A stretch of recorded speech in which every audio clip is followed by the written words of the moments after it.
I want to welcome everyone to this call or this discussion that we do on the Zoom. And I have some really celebrity guests here. We have Madam Minister Dana Reizniece-Ozola from Latvia. The former minister, yes. Former, but still minister. We will never forget that. And also Pia Cramling, world elite chess player, and maybe the most famous Swedish chess player. Dana might be the most famous chess player in Latvia. I'm not sure, but it could be. You're fighting with, I guess, Alexei on that. And then, of course, Nikita Meshkov's grandmasters, very strong grandmaster from Latvia, who will, together with me, be sort of moderators. And we are going to just ask questions for the ladies and try to get into this topic, and that is chess, women's chess in Latvia and Sweden, and see what we can find out about that. So I will give the word to Nikita. You can start us off with the questions, please. Yeah, sure. Thank you very much, Tom, for introducing. And indeed, I think both Pia and Dana, they, first of all, they're very strong chess players and definitely very popular. I would not even compare them to anyone else in our countries. So we know that you're the best or one of the best, and so we appreciate that. And actually, I wanted to ask about your childhood and chess. So do you remember when you were like 10 or 15? I'm just curious if there was some kind of role model for you, especially maybe it was some lady from your country, or I don't know, maybe it was your coach or something, but yeah. What was the role model? Yeah, would you like to start? Shall I start? Yes, my role model was my brother, because I have a brother, he's 4 years older than me. So when I was a kid, I made everything he did. So there was football, there was table tennis, all these kinds of things that boys make. And when he went out fishing, I went with him. I was sitting beside, didn't say a word, but I always followed him, and I love that. And then at home, we also played a lot of games, a lot of board games, any kind of games. So it was very much competition, and I loved to compete and to win. But there was one game only my brother played, and I didn't want to play it, and that was chess. So he was taught to play chess at home by my father, but I thought it was too boring, and I actually said no. So he played sometimes with a neighbor, sometimes with my father. And then 1973, there was a new chess club started. It was Passanten, and they started in the neighborhood where we were living. We were living in Huddinge, just outside Stockholm. And my brother, from the first day, he went there. And he enjoyed it very much. And he tried to convince me to follow him. And I said, no, I don't want to. But then after half year, he was saying, oh, it's so great, you have to try it. So in the autumn, the first day of the autumn, after thinking the whole summer, shall I go or not? I went there. So the first day in the club, I didn't know how to move the pieces. I didn't know anything. And there was one of them in the club. I think it was actually Sven Erik Pettersson, the one who founded the club. He was sitting with me and he was starting to show me. And from this first day, I just got like charmed by chess. And I was, I just loved it. So it was there in the club. I was taught to play chess. And in the first year was just like learning. And when I was 12, I started to win some small tournaments and 13 bigger tournaments. But what happened is that when I was 13, I got to know another girl, and her name is Siv Bengtsson. She's exactly the same age as me, but she was so much stronger than me at that age. And we were becoming friends, very much thanks to her. We was actually started to train together. Sometimes she came to my house, sometimes I came to her house. And she was the one I wanted to try to become at least as strong as, because my brother was so much better. There was never even a thought of trying to be as strong as him. But I wanted to become stronger, at least as Siv. But she stopped. After 3 years, she decided to quit chess. And I don't know if I had catch up with her then. But yeah, that's a little bit my role models when I was at that age. Yes. Very interesting. And yeah, I'm just one little question. Your brother is still your role model or not anymore? No, he's not anymore, no. But he was for a long time. No, later on, when I grew up, I got other role models, yes. And one of them was, I don't know role model, but like a hero for chess. That was actually Coach Noy, which I got to play sometimes. But yes, Coach Noy was one of those. I was really looking very much at his games. He played his match with Spassky, and he was he played his fights also with Karpov. And then 82, I got to play him. It was just tremendous. I played the Open tournament on Lloyds Bank, and I was doing very well. So I got to play on the podium, and I was going to play against Coach Noy. And I played this Open Centrum Gambit in Spain at d4 quickly, and after move 6, he started think for an hour. We had this long time control, 40 minutes and 2.5 hours. And he think for more than an hour. And I was always sitting, I go up and I don't understand anything, but I'm so overwhelmed. And then I don't play such, it's okay, the game. And actually, in the end, I can win quite easily, but I let him make it perpetual, and the game is draw. And after that, there were so many people coming up to the board. They were standing around it, and there was Steen, lots of other players, and they were all analyzing my game. And Koshner was very kind also. I think he was very pleased. He had escaped, and this is the game I remember best. And the moment, to be there with all these players around, and little me playing with Koshno, who just had played a match the year before with Karpov. He was number 2 in the world, and he was also my chess hero at that time. Very interesting. Now we have to ask Dana the same question. What inspired you to start playing chess? And yes, I actually knew the story of Pia, of her brother being her idol. This is not the case in my family. I've got a brother, but since he was a younger one, I mean a year younger than I was, I've probably learned a lot of things from him afterwards. But he was not my idol at that time, and not the reason why I started to play chess. It was, I guess, actually the authority of our chess coaches that kept our interest strong, and the nice feeling of doing the things in a team of chess players. I started when I was 8, and it was actually so that, yes, the chess players, they came to the schools and they were inviting the kids to go in for chess. So I very well remember that it was the Form 2, and we had a lesson, and then our sports school, the sports teacher came into the class with a guy who had a strange hat on his head. In Russian they call it pizhiks, or in Latvian also, and I don't know, what's the exact name for that in English, but that's the very warm winter hat. So that's my first impression of a chess coach.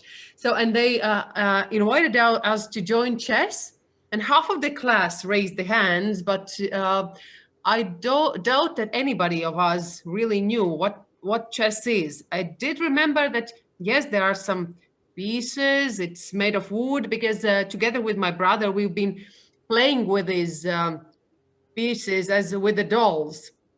Nobody really taught us the rules of the game, but we've tasted the game already before that. So, and then we just signed up, and the next day we went to the chess club. And I remember that the chess club was a yellow small building with the green doors, and we were just standing there like 20 kids, and nobody there to go in. And then my classmates just pushed me the first into the chess club because they thought that I'm the bravest one.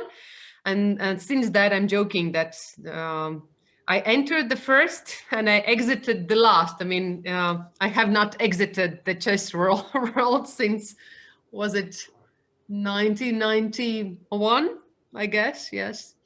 But immediately I actually catch the excitement of the game, and basically I guess it's the strong enthusiasm and the great love of chess that we felt in our coaches, who dedicated so many hours every day. I mean, when I was a kid, I went in for chess for 6 days in a week, like 6 days, 4 to 5 hours every day. So I guess that's the secret. And that's the reason, or that's the way how to become the youth champion in Europe or the world. A lot of work, actually. And yes, afterwards, of course, when I found out who the great players are in Latvia, I've always been kind of proud that I come from a country that does have their own world chess champion. I'm talking about the Riga magician. I'm talking about Mikhail Tal. He's been the idol for, I guess, all of the Latvian chess players, and me as well, which is strange. I mean, I would say that I have got the dynamic chess style characteristic in my games. Much less positional, but in my childhood, that was one thing that I did not understand, how it comes that whenever we were watching the games and you had to guess the moves, the next moves, I could never guess the moves of Mikhail Tal, and that just drove me crazy. But whenever I knew that I cannot guess any of the games, that's Mikhail. Yes. Did you ever meet him? No, unfortunately not. It was 1992, I guess, when I was on my way to the first youth chess championship held in Germany in Duisburg. I spent the night in Riga before flying to Germany, and I just watched some television program, and then the news came that Mikhail Tal has unfortunately passed away in the hospital in Germany. I've heard a lot of stories about him being very much outgoing, very friendly with whomever you were, whether you were the boss or the kid or an elderly person in a park. He was always eager to play chess, very friendly, you know, sharing his ideas and experience, spending time together, and telling the anecdotes. But I didn't happen to experience this, unfortunately. Yeah, I was lucky to meet him a couple of times and talk to him, and he was a very nice guy, and he was a very strong player up until the very end of his life. So he was really fantastic and extremely popular also in the chess world. Okay, so let's go back to Pia. You, at some point in your life, you decided that you're going to be a professional chess player, or did that just happen? No, that was a very difficult decision. I even had to think over it a whole year before deciding it. It's 85. I got to know Juan. He was also Juan Beyond, who is my life partner since then. He was also coming with me as a coach to Havana. But I stopped school 82, and then after that I was playing chess. I was studying a little bit, but I really didn't know what I was going to do with my life. And in general, in Sweden, we don't have this help from the federation or from anything else. When you're a chess player, you're out on your own, and to make a living from chess is just out of question in Sweden. It doesn't work. So most normally you take 1, 2 years, 3 years maybe, and then you start studying again.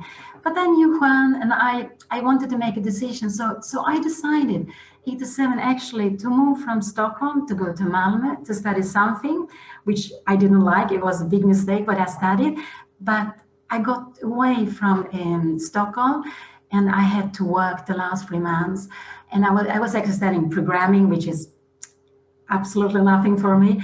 But the last 3 months when I was working in a company. They are building submarines in the port of Malmö. They are quite famous. And And these 3 months was very good because I realized this is not the life I want to have. I want to do something I like very much. And so after these 3 months, when the teacher asked you as, do you now know what you want to do with your life? And I was so sure, yes, now I know, I will go playing chess. So after this year, I decided to move to Spain, or actually not to move, to follow Juan to Spain. So I went there with him in January 88 or February 88. And then I just stayed. And then is where you can say that my life, chess life, more like a professional started. But it took a year to make this difficult decision. Yeah, it must have been very difficult.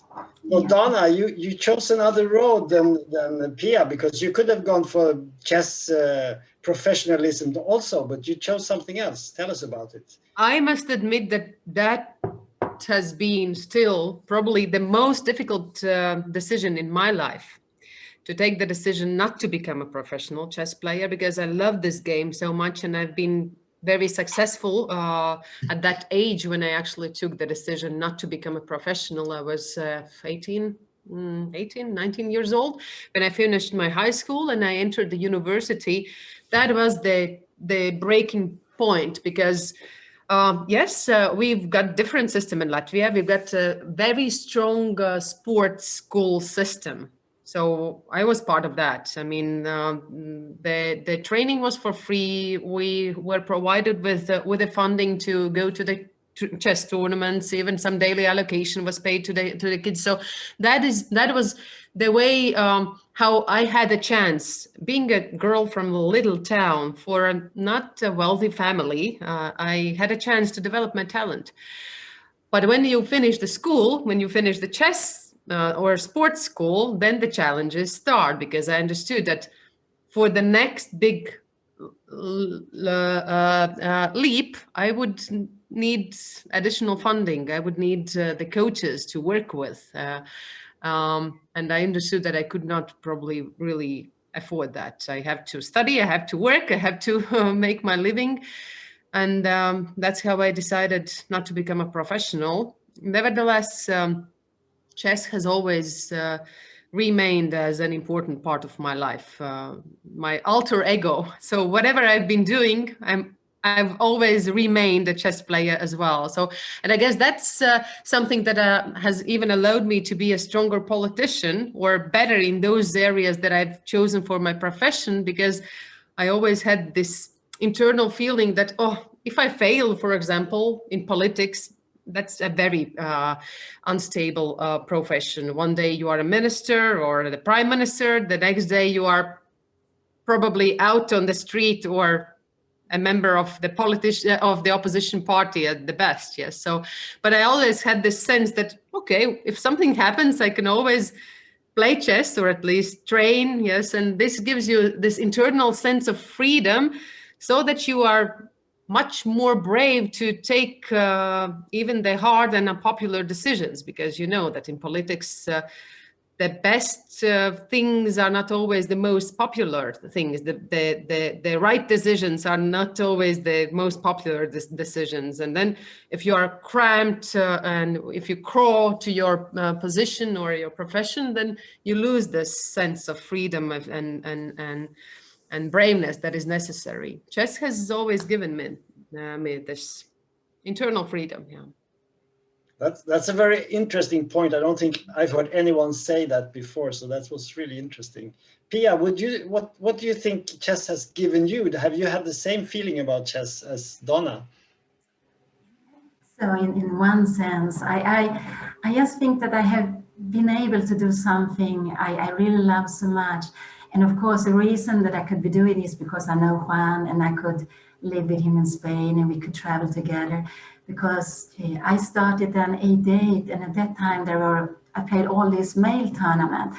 And again, we didn't have any support, so we had to play tournaments, we had to win the money, but it was fine. It worked well, and I was enjoying it very, very much.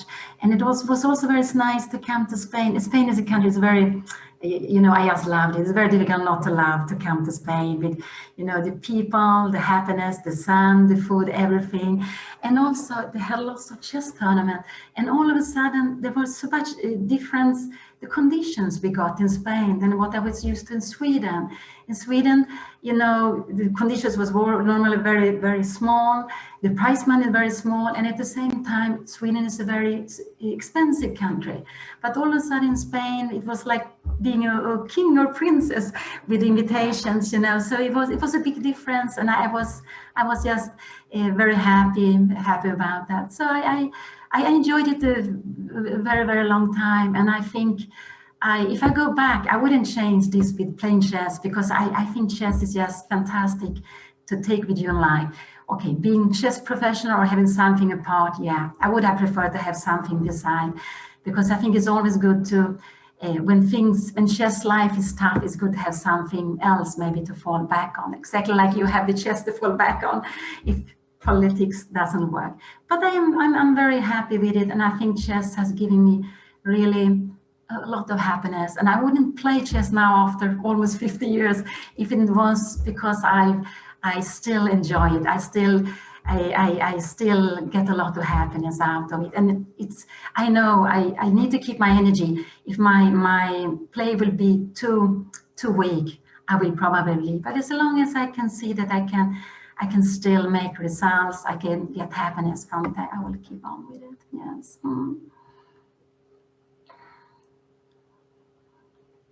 Yeah, that's interesting that both of you, Pia and Dana, you mentioned about this love about the game and enthusiasm as well, which was probably given or shown by your coaches in the very early childhood.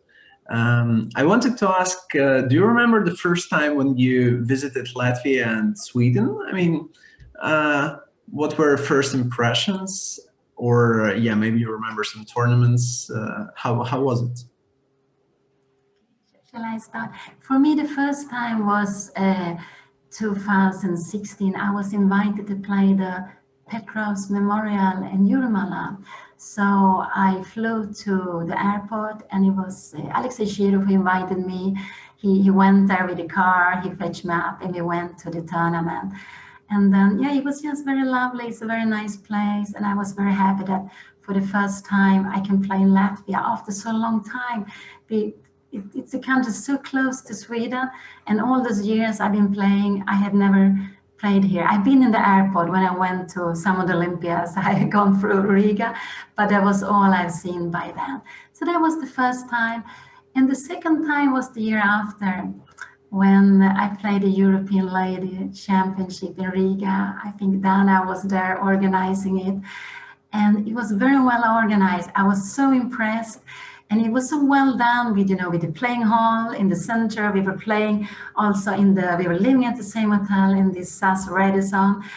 And the food, the time schedule, everything was done for the players, not for the organizers. And I remember how Almira Schifringo said, we have to write a letter, we have to thank the organizers. And this is what we did. We wrote the letter and we signed it because everyone was so overwhelmed with how it was organized. And then I thought that Latvia, this is a real chess country. What a difference, because I see that Sweden is my country, but it's concerning chess, it's a much more amateur country. And for example, when you're speaking about coaches, the coaches I in general haven't had any real coaches more than Juan. It wasn't like you have, that you have someone who's providing you a coach. I had my brother, but it was more like he was sometimes helping me, but he was not a real coach. I was trying to imitate him. I was playing the openings he had, but I didn't have a real one myself. Sometimes I had Gunnar Johansson who came with me to some tournaments.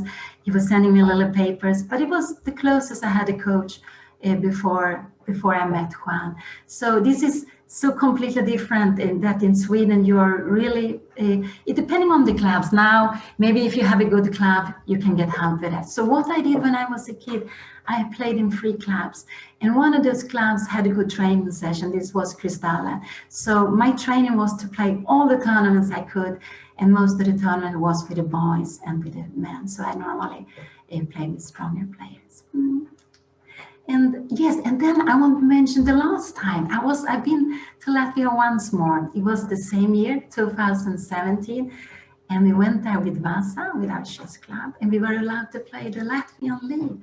And that was a very nice experience. Also, we won the league, and there I saw something we don't have in Sweden. You have we play with 6-board, yes, 6-board plus a lady player. Yeah, is that correct? Yes. And in Sweden, we don't have any kinds of lady boards. We have been trying to get it in the Stockholm chess team championship, where we have 14 boards, only 6 teams. But even there, and we also said that you can, if you don't have a lady player, you can borrow one from another team. But but there is such a strong no to this. People don't want to have changes. So here is very, very difficult to give any kind of advantages to women. It's just a very, very different way, and to have any kind of team tournaments where you need to have a woman also playing. Because I like so much the rule they have in foreign cell, where you have, you have to have one woman and you need to have one man on the boards. But in Sweden, this is not possible. But this was a very nice experience to see how it worked in the Latvian team championship when we were there. And I enjoyed very much the week we were there. Mm-hmm. So Dana, when did you go to Sweden the first time? I was just trying to remember. I'm very bad with time, but was it the late 90s, I guess? There was a ladies round tournament organized in a hotel on this island in Stockholm where Vasa ship is based.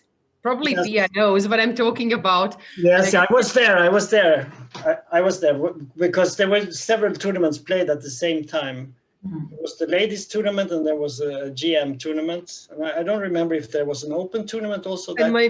My first experience was amazing because I fell in love with Stockholm as a city. I loved it so much because of so much water and those nice ships and yachts, and the sun was always shining. And that was actually the first tournament I remember that I started to write my diary, because I thought that that might be the secret of the better result if I keep myself fit. I started to run every morning.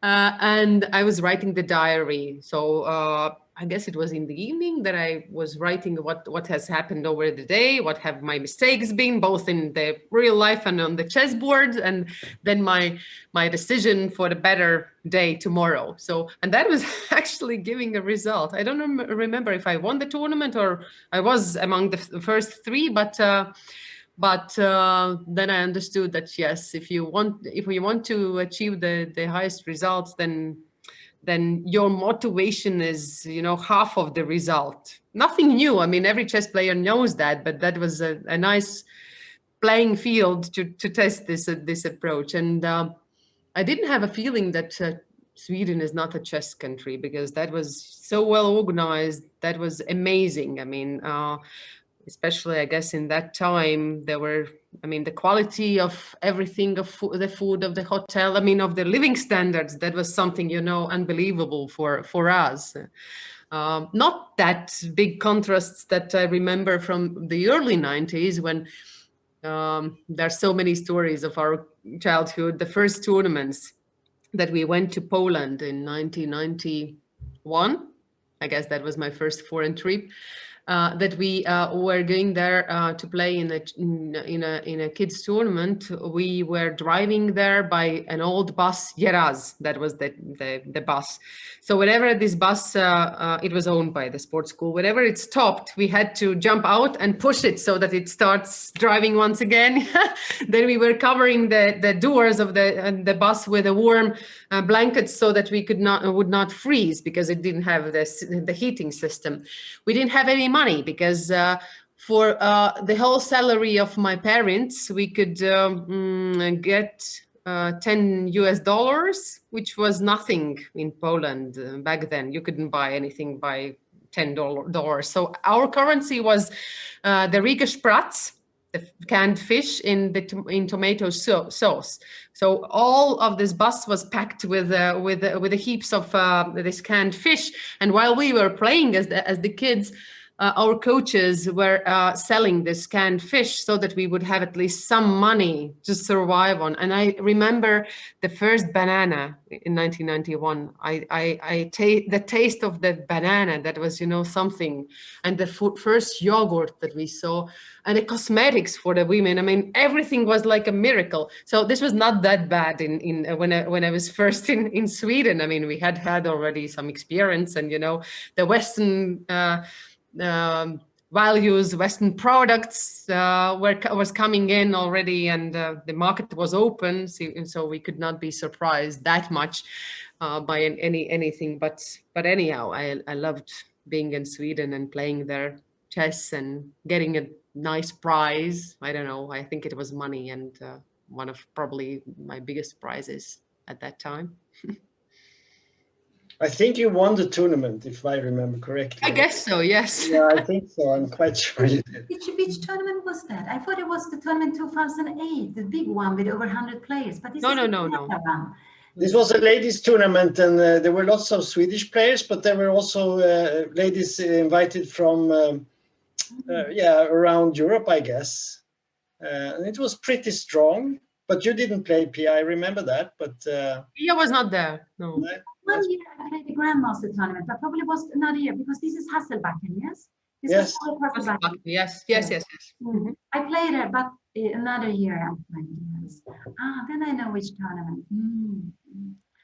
So. It was pretty good. I remember there were many good games, and also good games in the women's section. I remember because I was training some of the Swedish ladies, and they were playing there, and yeah, it was a great tournament. I remember it also. So, what do you say, Nikita? Do we have anything more we would like to know from our ladies about their own private careers, so to speak, or public careers? Yeah, definitely. So first of all, it's very nice to hear that for both of you, there are some really amazing memories from both countries, about both countries. And something that haven't discussed yet, you played a couple of times. Do you know the exact results? No. No, but I guess Pia is winning. No, I don't know. No, I know I beat you in the match. We played this 4-nation match. Then I beat you, but I lost a semi-rapid game we played in Riga. No, Riga, I think in Estonia. We played. I know that, but these are the two I remember. Did we play more games than that? Some draws might be, I guess, in Riga in this team championship. There was a draw, or Yeah, there was a draw. Yeah, there was a draw. Yeah. So Nikita, open the cards. Show us the cards. What is the result? At least from what I know, what I managed to find, you played for the first time, according to the database, in 2008 Four Nations tournament. In 2008, I guess it was in Oslo. Is it right? Yes.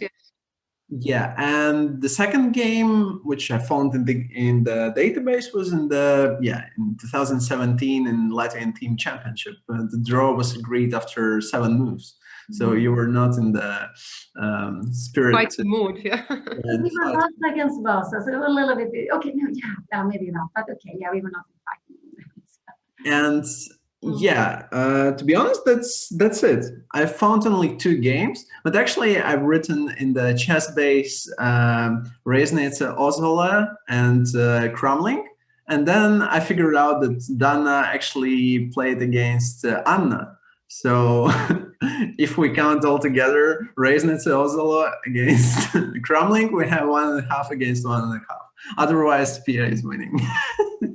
No, but those are not all the games. You have missed Karis Memorial. That's for sure. Maybe play the rapid game where you beat me. You yeah, made probably. me with black.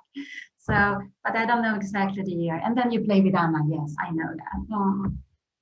Wow.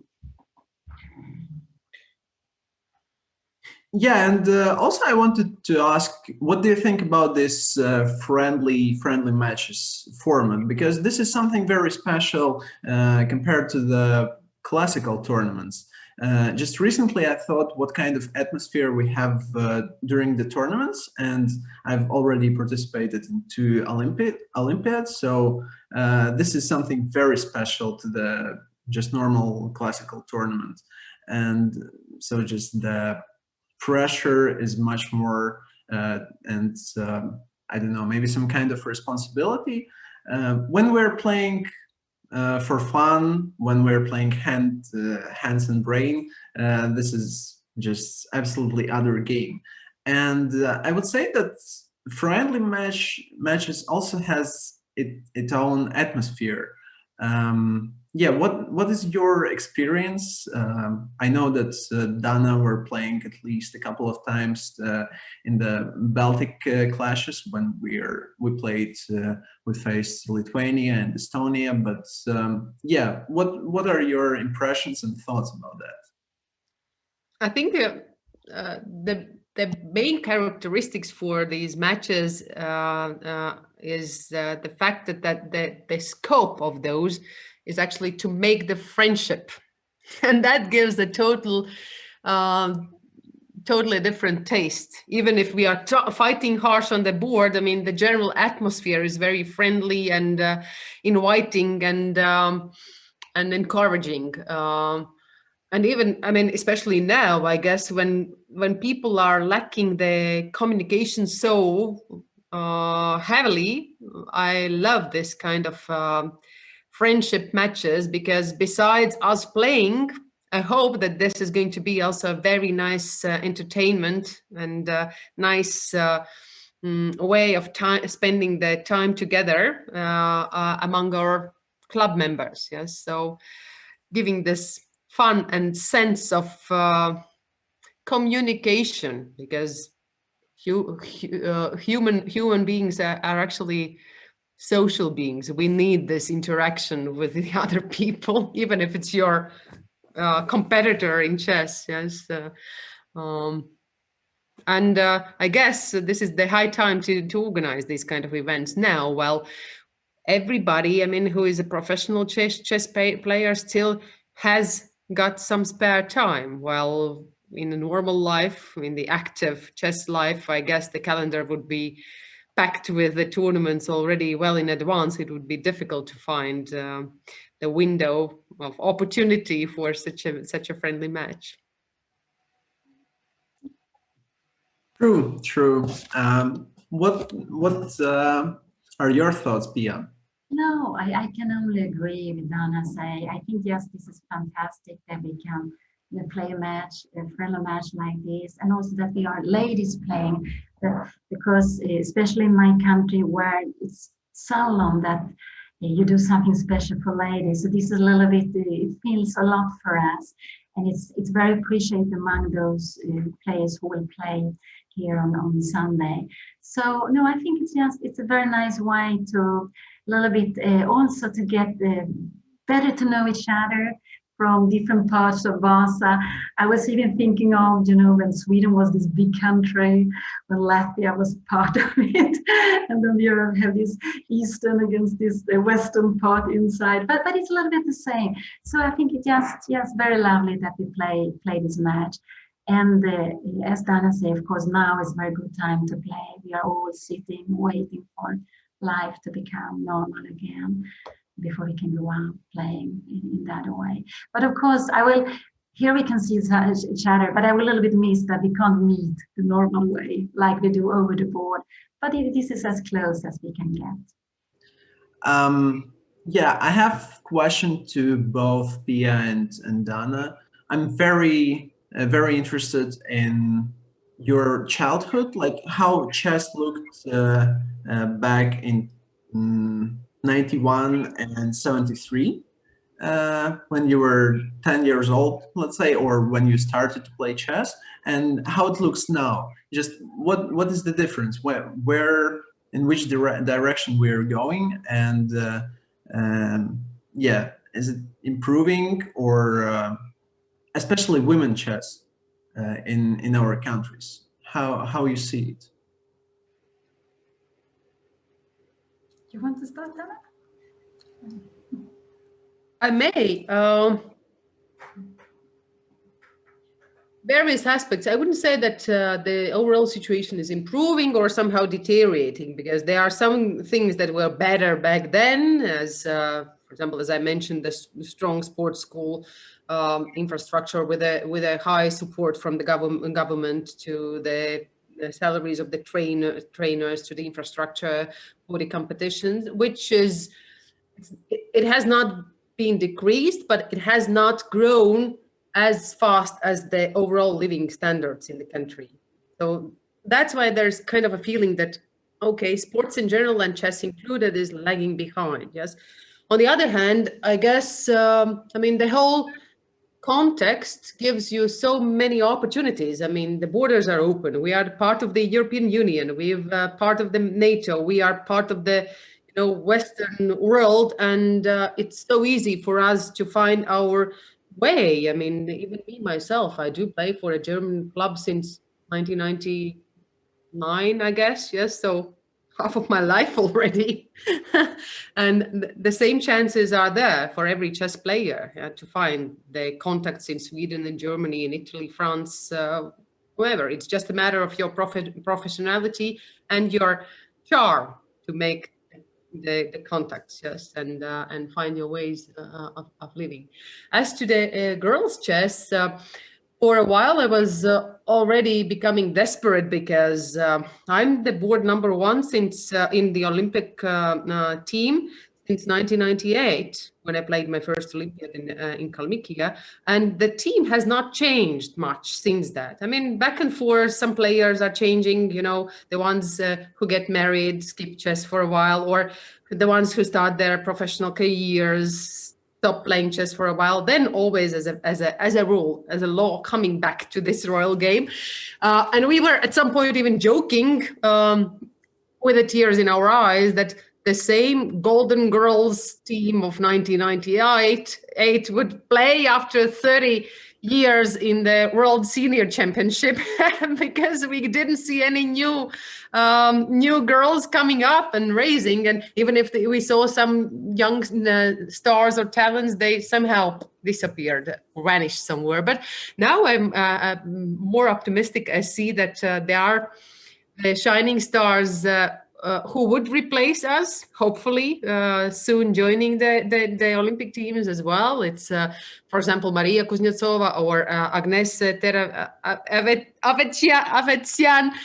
Those are only two of the names, but several more to follow, I guess. And especially I'm glad of the new initiatives of promoting chess in schools. So that's something that I appreciate highly, because I understand that only with the sports, with the professional sports infrastructure, you cannot create the critical mass. So chess has to go into the schools, and then those who would afterwards choose it as a profession or would like to go in for it would find a way to the Riga Chess School or to Kuldīga Chess Club, whoever, whatever they would be located. So.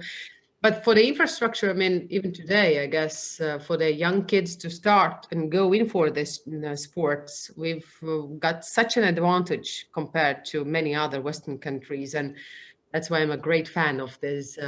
One of the best, I would say, Soviet times inheritances, the strong system of sports, arts, and music schools. So every child, even if in the regions, regardless of the level of living, can have the chance and opportunity to develop their talents. I love that.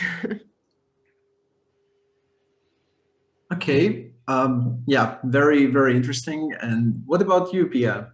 Yes, no, I get very amazed when I hear what you are saying. In Sweden, we don't have this infrastructure at all. And chess is not even a sport. Chess is not even culture. It just stands alone. So it's just a very strange situation. And sometimes you really don't know what are the rules for chess. And so that's why in my dream, chess will become an Olympic sport that would help Sweden enormously. And I think much more than you, because we really need it. But if you look at ladies chess, when I was a kid, and we compare it with now ladies and girls chess, in 70s, actually, in the 70s, there was a boom for ladies chess. There was actually a boom for junior chess. So there were lots of clubs created like the one I started to play in. But there was also a lady, Solveig Haraldsson. She was the strongest one. And she created a committee in the Swedish Chess Federation, the lady committee.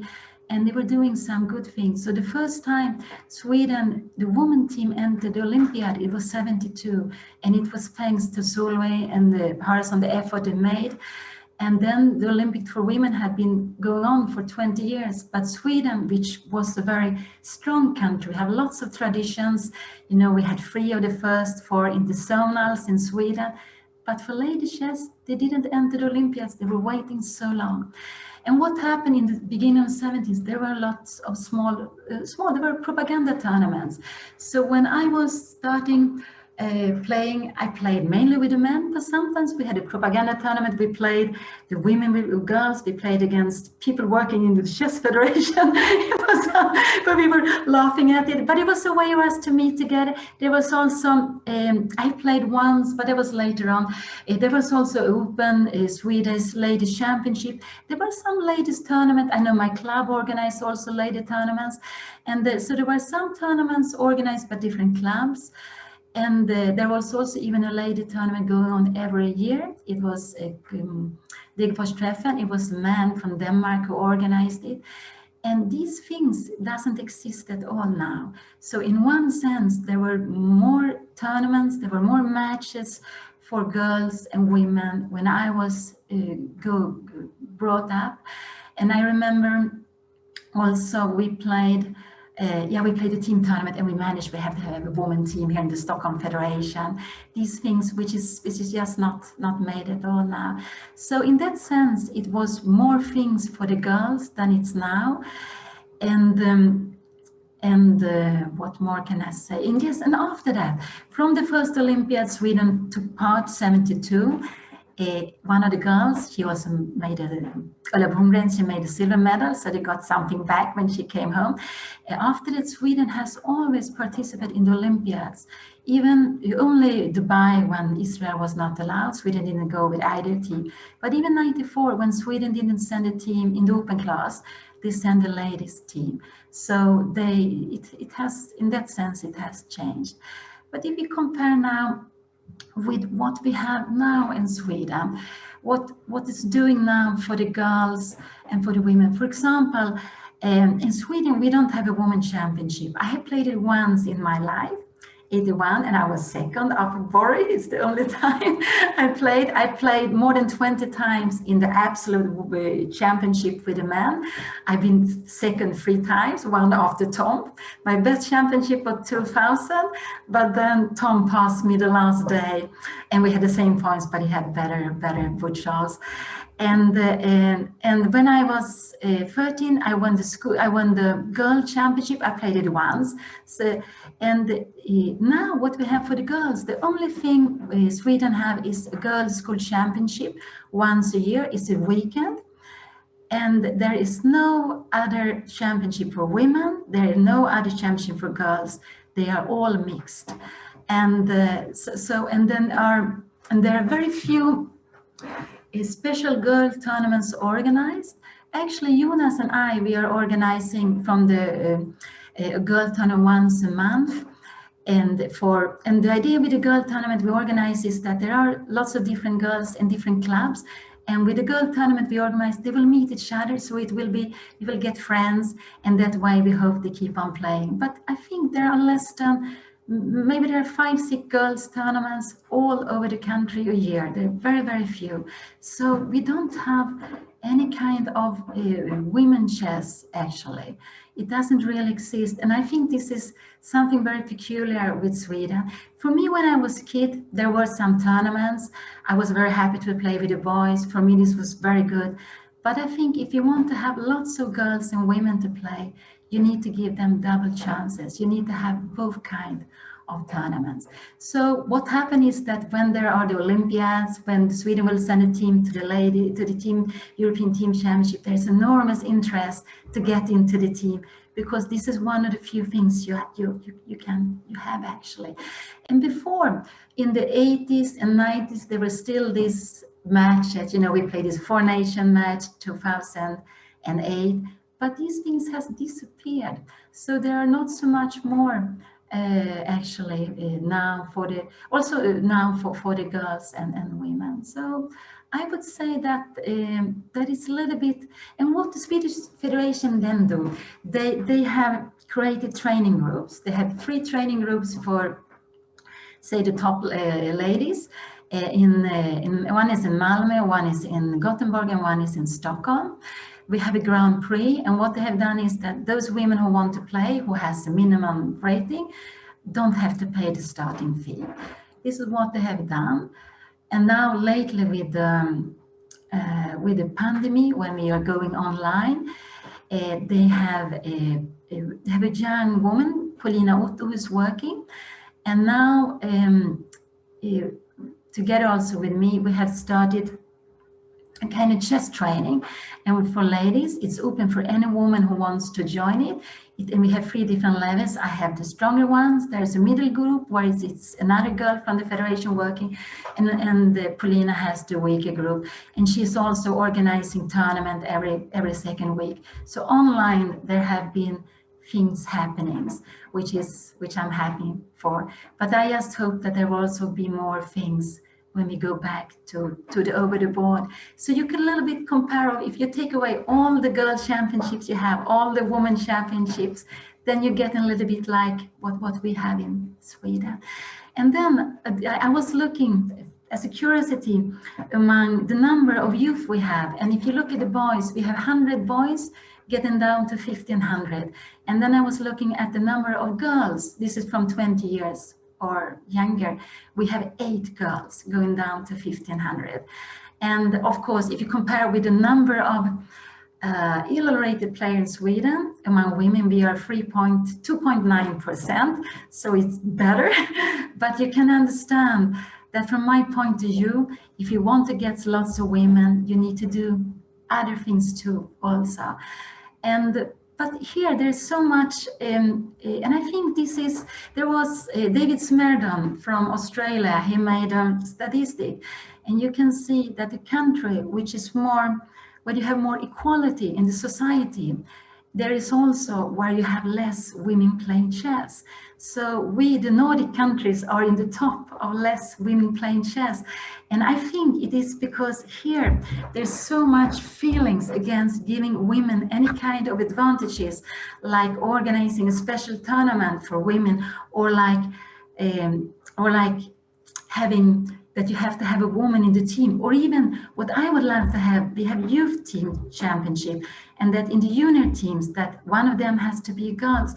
But even there, they say they don't want it. So that's why I'm so happy when FIDE now organized the online Olympiad. They were putting girls in the teams, they were putting women in the teams. And now when they have this World Corporate Championship, you also had the rules, you have to have a woman and a man. But in Sweden, this is so difficult to do, and I'm so surprised. So that's why they're trying to find other ways to do it, because I think you also have to do it in a way where it's accepted among the players too. But it's curious, yes. I hope with our friendly match, we're improving the general situation in the world with women's chess, like the small break. And yeah, when you were saying, both of you, I just thought that there are a couple of very good tournaments where most of the participants are obviously not women, but there are also some good prizes. I'm speaking about Gibraltar. So I believe one of the best prizes in the world, right? In this open tournament. Yes. And yeah, when I thought about that, I understood that it is actually was the place when I met both Pia and Dana for the first time. I think it was in 2010 or 2011, because I remember I saw Dana. I'm not sure which year, but I remember I saw for the first time you, and obviously I was like around 16 or 15, something like that. So I had no clue who are you and how I have to react. And I also played against Pia. So yeah, it's very, very nice memories from there. So Tom, do you want to join and say also some words? And I would like to ask Dana a question, because I know that you are not only a chess player and not only a politician, but you are also a chess politician. Isn't that correct? I mean, a chess management, I would say. Yeah, well, but you are taking part in the European Chess Union's. Right. I'm also the vice president of European Chess Union. Not so many people have noticed that. More have noticed that I've joined. My question is, what are you planning regarding women's chess? What are we planning regarding women's chess? I mean, this has become the priority for FIDE. You probably have heard that the year 2022 has been announced the year of the women chess. And now the Women Commission, under the leadership and guidance of Eva Repkova, who is the chair of the Women Commission, and also the board member and vice president in the European Chess Union. The plan has been, or is under the is being developed for the next year, so that we not only the chess world itself, but the whole world would notice the fact that chess is a perfect game for women, and not only as a way of entertainment, but also as the potential profession. There are a lot of challenges for a lady to become a professional chess player, starting from the fact that women are normally tend to think of the formation of a family. So how to balance the work and family life. I mean, not so much attention has been put towards that. That's why we are also trying to offer I would say mental health seminars for all the chess players, but probably particularly for women, just to give the support and tell the stories and experiences. How can it be done?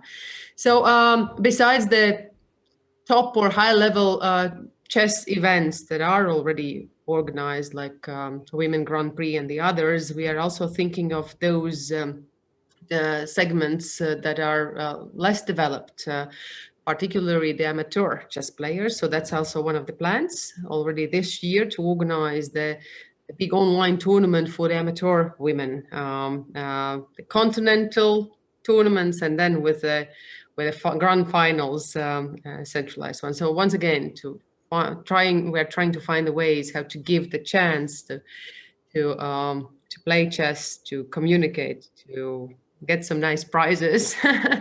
Yes, but it's not only the top-down approach. I guess it's also bottom-up approach that has to be followed to motivate girls to go in for chess and to choose chess as a profession. And here as well, I mean, I'm trying to do my part as well. You probably have heard that already for 15 years I've got my kids tournament in Kuldiga, the Grandmasters Dana Reizniece-Ozola's Cup.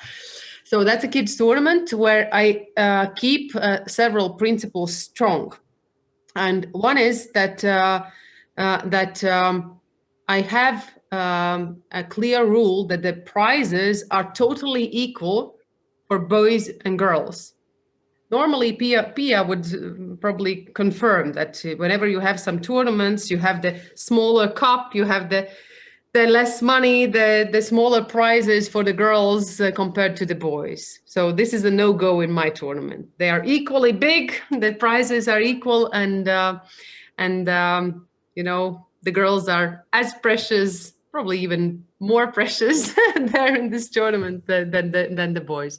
And besides that, we also give the prize for following the fair play principle, because that's something that I'm strict about. That's something, I mean, that I believe sports and in general and chess has to teach the kids. It is following the fair play rules, because at the end of the day, it has to give the life skills to the kids. And when else, if not in the childhood, the coaches, the organizers have to teach the kids that it always pays back to follow the fair play principle. I mean, there is the principle that what you give to the world, you always get back. Well, even if it's not today, then it will be tomorrow. And by not following the fair play principle, by cheating, you can win a game. You can probably win a tournament, but I believe you would never become the world champion. And the third principle, it is praising the coaches, because that's my experience from my childhood. Even if I became the European youth champion or was among the best world youth players, almost at none of the events the coach was praised. So there was only a chance if the player, him or herself, was praising somehow the coach, that they were, highlighted. All the spotlights were directed and normally are directed to the players. Well, the coaches, the ones who actually brought this kid to the high results, stay in the shadow, stay in behind. So that's also one of my principles. We also have the special events organized for the coaches, and I've got the prizes for the coaches of the winners. So, and these are some elements that I'm trying to keep strong in my tournament, but I would be willing to have the same concepts spread around the chess world in general. Sounds good. Pia, I know that you have been involved with the Swedish Chess Federation's goal, because they have set a goal that is that, I don't know, can you tell us about the goal that the Swedish Chess Federation has for women's chess? No, I don't know so much about the goal. The goal. So actually, you have to tell me. It was Anders Kvarby. You know him. I think I don't know if he's part of this anymore. No, he left for some time ago. Okay. And after that, now who's working with the women's chess now is in the federation. Yeah. And I guess the goal is. I guess it's to increase, to have more women play, maybe more women in the federation, or more women seen. I don't know if is that what you're thinking about, because I know in the homepage, the Swedish Chess Federation homepage, they always try to see, so you can see at least 30% of the women, I think, because they know that those who are going to look at the news in the homepage, there are 40% are women. And that's very curious when chess in Sweden are so men dominated by the players. I don't know, but maybe behind the players there are mothers, wives, or whatever. But I don't know exactly about these goals. I think it could have been, it could have been changed actually.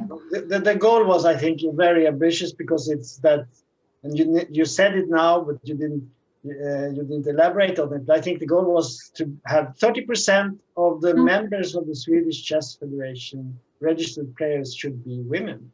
I think that's a very unlikely goal to succeed, and I think they know that, and that's why nothing is happening. But they set the goal. I think it's very unlikely when we are at maybe 3% or something like that. Pia said 3%. Among those who are ill-rated, yes, we are 3%. Yeah. So it's very, very, very difficult. So I would like to ask you, why is it so difficult? Can you give say something about that? Why don't we have more women playing?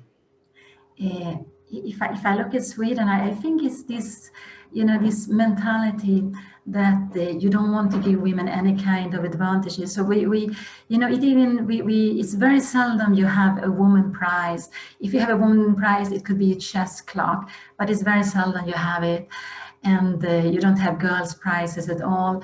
When we have during the summer, when we have the Swedish Championship, it's different groups, so everyone has a group to play in. So high up. It's like a pyramid. High up on the top, you play for the Swedish championship with the 10 best players, and then you have different groups.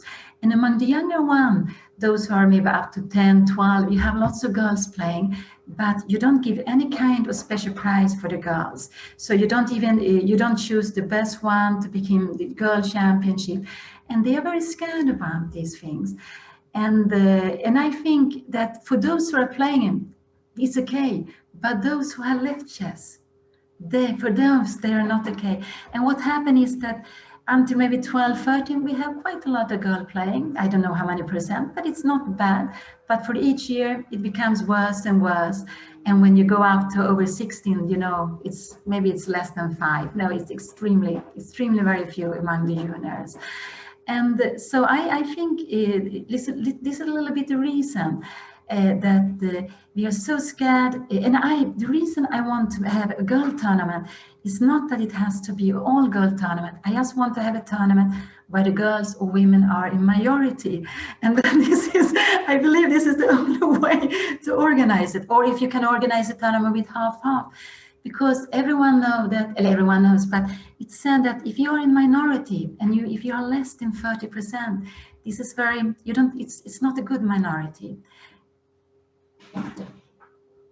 So you need to be more, and that's why I think the goal was to get 30%. And so this is a little bit and I also see that in Sweden, you always want to do it the same way as you have done before. So, for example, when we ask if you can have a woman playing in a team, something like that, then they say, we don't have any girls. But of course, when France started with this 96, they put this rule that in each team, you have to have a French woman. And the first year was the highest division, the second year was the second division, the third year it was the third division. And of course, it was difficult for them, but they had to find the girls. And what happened that France, during some time, they had a very high number of women in the federation. I think it went up to over 20%. And now I guess it's getting less. But if you compare with Sweden, it's so much more.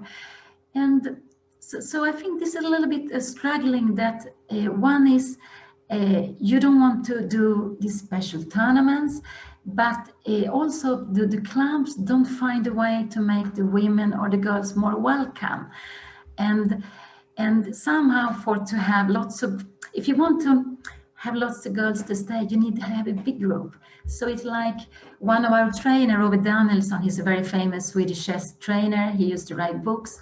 And he said that when he had a group with more girls, what happened? The boys stopped playing. And this is because it's so good to be minority. And of course, so this is what we have to try to find. We have to give the girls the chance to see that they're not alone. And I just don't know in which way to do it, but I find it so much more difficult in Sweden. And maybe it could be that Sweden is very, very democratic. When you want to make something new, a decision, it's not like the president decide tomorrow we will do that and we do it. They will ask the clubs, and the clubs like to do it the way they have done before. And that makes it more difficult to make any kinds of changes. But I know they had tried maybe in some tournament that they let a girl who is playing, they put her on the live board so she will be a little bit visible. So I think in Sweden you have to try these small soft things somehow. And I believe also still you have to make double tournaments, both these girl tournaments and others. Yeah. So Dana, what do you say? Do you have any theories around this, the problems of getting more women to play, and what's lacking, so to speak? Pia already mentioned few that I've also considered. One is the ability to earn money. I mean, if you choose it as a profession, it's very difficult. It's a very difficult life. I mean, the prices are not too high. I mean, and then those are not guaranteed. Yes, you have to spend a lot of time of your life traveling just to accumulate funding enough, playing for clubs, and that doesn't allow you to, be stable and probably think of the family life, which is still very important for probably majority of women. Then this feeling of being a minority in childhood, yes, that's also mentioned by specialists who work with the kids when they see that. That girls start playing chess and start in a group with the boys. That has been mentioned as one of the reasons why they stop, because the jokes are different. I mean, the training process is different, and probably not all the coaches think particularly of how to get the girls involved. This has not been my case. I mean, I've been in a luxury environment, in kind of an incubator, because there were a lot of kids in our club, and many of those were girls. So we never felt ourselves as a minority. And I would say my generation, chess players, the majority of the girls playing then were actually coming from Kuldiga. Even on Sunday, out of 4 players, there would be 2 girls from Kuldiga, me and Linda. Yeah, so we are the girls of the Kuldiga chess school. So, but then one other reason that has been mentioned, it is actually the perception that in many countries, chess is not regarded as a sport suitable for the girls.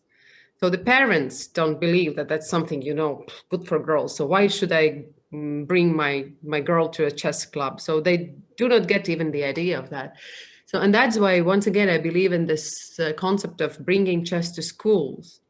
So if the kids are given the chance to try it, and if the parents then they see that, oh, my daughter likes chess, yes, why not to go in for this sports? It's the same like with soccer, for example. For me, it was strange that my little girl wanted to try playing soccer, because I thought that's the boys' sport, But when she tried and I saw how much she likes it, I also changed my perception and started to believe, yes, that soccer can be good for girls. Yes, so why not?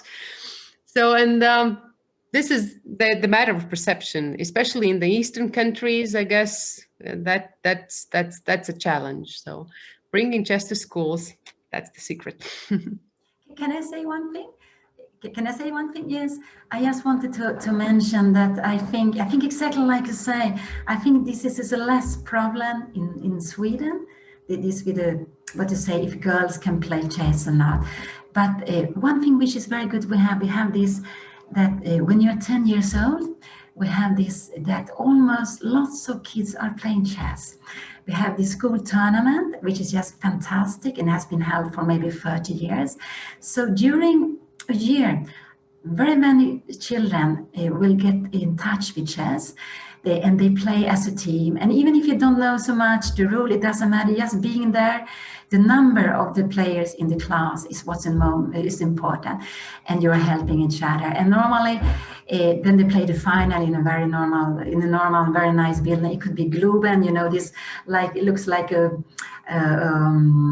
what do you call it? Globen. It's a very nice building in the middle of Stockholm, and you can see thousands of young children together. And this is very lovely, because in that way, also girls, because normally it's very close, half is girls and boys, they get in touch with chess.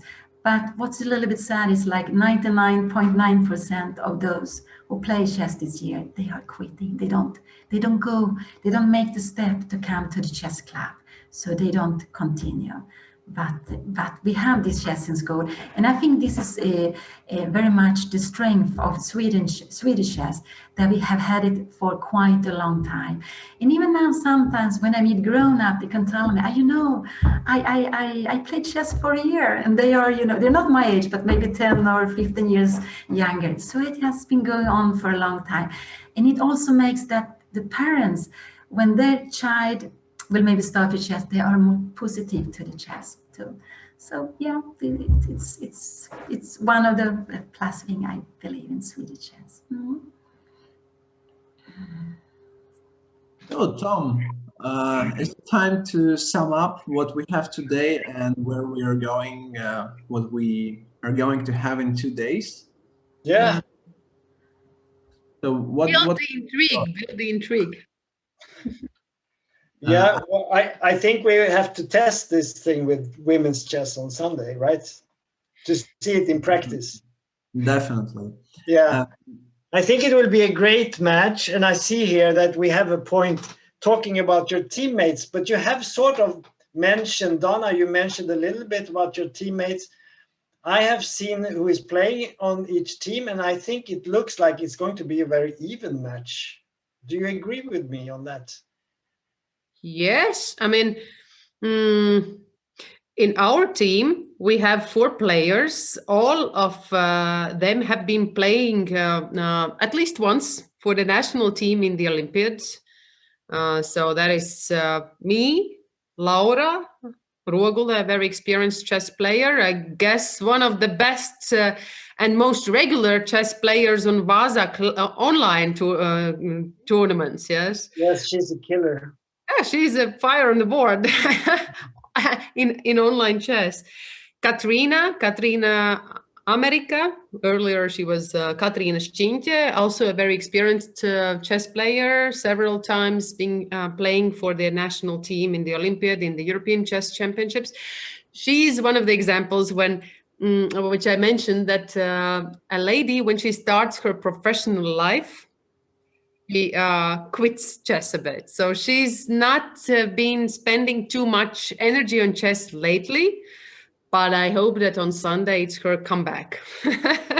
So don't be harsh on her, motivate her to stay in chess once again. Sure. And Linda, my colleague since the childhood, Linda Kruminja, she's also been playing for the national team in one of the Olympiads. And she is also one nice example that not being playing chess for several years, giving birth to a kid, climbing up the career ladder in her work. At some point, she just decided to take a year off from the job. She hired a chess coach and spent the life for chess. And that really brought the results. She got into the national team and became the Latvian champion in one of the last years. So that's for our team. That sounds great. Be afraid. So, Pia, what can you say about your team, the women's team? No, in our team, we have all experienced players. They have all played in the Olympiads and for the national team. So, okay, first is me, and after is Ina Agrest. She's coming from a chess family. Her father is a grandmaster. Her mother also played in the team. And I think we all 3 of us played together in 2008. So, yeah, that was very curious. And then she played 2008, 2012, 12, 14, 16, and 18, I think. So she's a very experienced player. And she actually became a world champion here recently, the World Corporate Championship. She won together with Grinke. And what was very nice with her victory, it's in this competition, you needed to have 1 man and 1 woman in the team. But they were, I believe, the only one who had 3 women and 1 man, and that was her boyfriend. So, yeah. So yeah, that's very. So we have 1 world champion. I hope that will frighten you when we play. And then after her, we have. Eleanor Frisk, she's also coming from a chess family in one sense. Her father is playing. I think her brother also played, but okay, not as strong as like Ina's family. And she's married to Axel Smith, who is a Swedish grandmaster. And Eleanor has she's working as a teacher. She's teaching mathematics and French. And she's also mother of 2 children. And she sometimes have taken a break from chess. When she doesn't have time to train, she doesn't like so much to play. But now she's happily back again. And I'm very, very nice to see you here on the team. And then the last one is Victoria Johansson. And she is a little bit older. She's getting close to 50. She's also a mother of a child. She is a doctor, and she's the one who has played most Olympiads of all these 3. She played 9 Olympiads and 6 times in the European Team Championship. And she actually stopped playing for some time, but when now it's possible to play online, she has come back. So yeah, it's very nice to see her also. And I can see with all three of them, they have this really love for the game and keep on playing. Yeah, so it will be exciting. Mhm. Sounds interesting, and I know that me and Nikita, we will annotate or comment on your play, and then hopefully we will have you in the Zoom call also, or maybe will we be on Zoom or Twitch where we will do this? I think it's Twitch, right? I think it should be Twitch. Yeah. So you will get to explain your moves and your wins and whatever happens in your games. I'm really looking forward to this. It will be a great event and really strong teams. So this will be fantastic. What do you think, Nikita?